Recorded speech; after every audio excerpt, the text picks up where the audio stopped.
Kain mo sa kayo ato rang i-microwave ang isda. Ay, kabutang ang sabaw. Yan is Amerika, ang mga tao mahadlok kung makakita og gulos isda. Kaya lang nakitaan ka na arang kuan.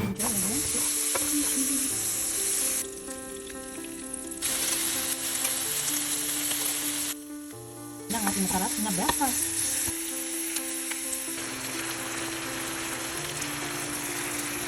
Tapos ito yung puntot. Ayun, ang asin. Squid. Dalamay.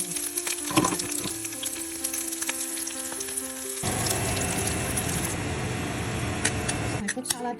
Golden curly salad. 2 minutes. Perfect ang pagkaluto. Baked whiting fillet. Ayan. Ayun. Successful ang ating bitso. So ito siya, baguran mo lang siya ng brown sugar or white sugar after siya maluto. Ganyan lang siya kabilis. Ito kasi ang unang bitso na alam ko.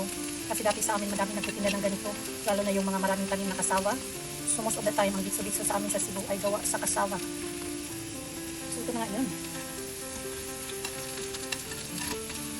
Bitso ni Mrs. G. Cebuano version. Cebu version. Hey. Hello, please. Happy Wednesday. Welcome back to Mrs. G. Ventures Cocina. Tayo na naman ay magluto ng lunch. Magluto taog sa syadong isda. Kumuta di ba rin ang isda rin?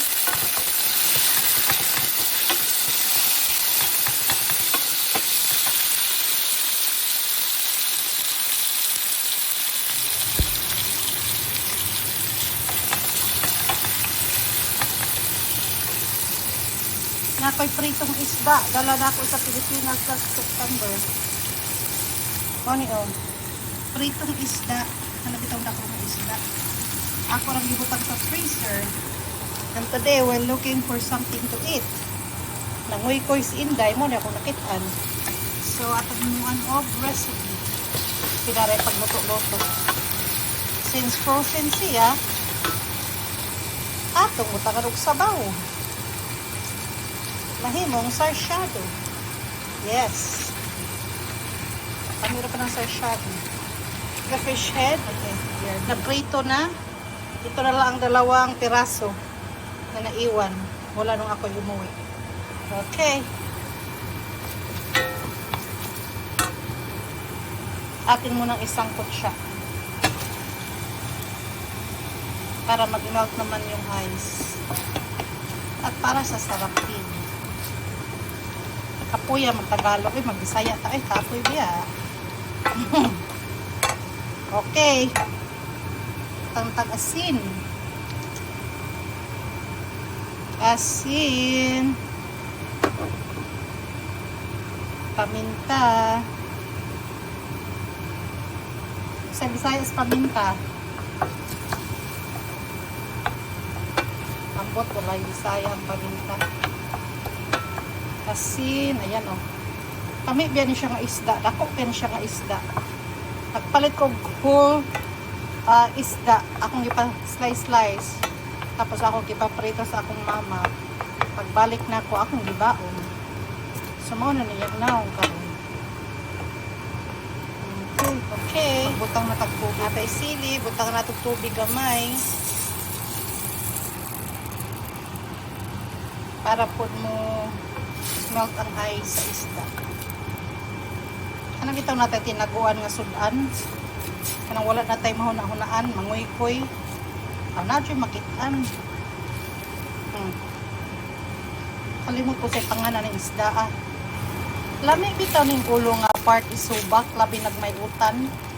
Diba? Kanautan, kamunggay, kalabasa, gabi. Gabi pag pinirito, lami. Ako man siya nga isda mong daghan kay nigunod iyahang cheek part ko. Kani nga area o daghan kay nigunod. Managino tani.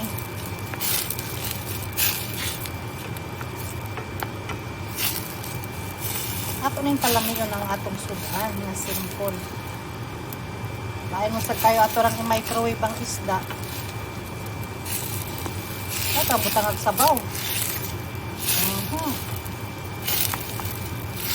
Yan is Amerika, ang mga tao, mahadlo kung makakita og ulos isda. Kaya lang nakitaan ka na arang kuan. Fish fillet. Pero ang uban na aman food. Pero really yun nila palito ng ulo. Parang ilabay. Lovely, is luto na.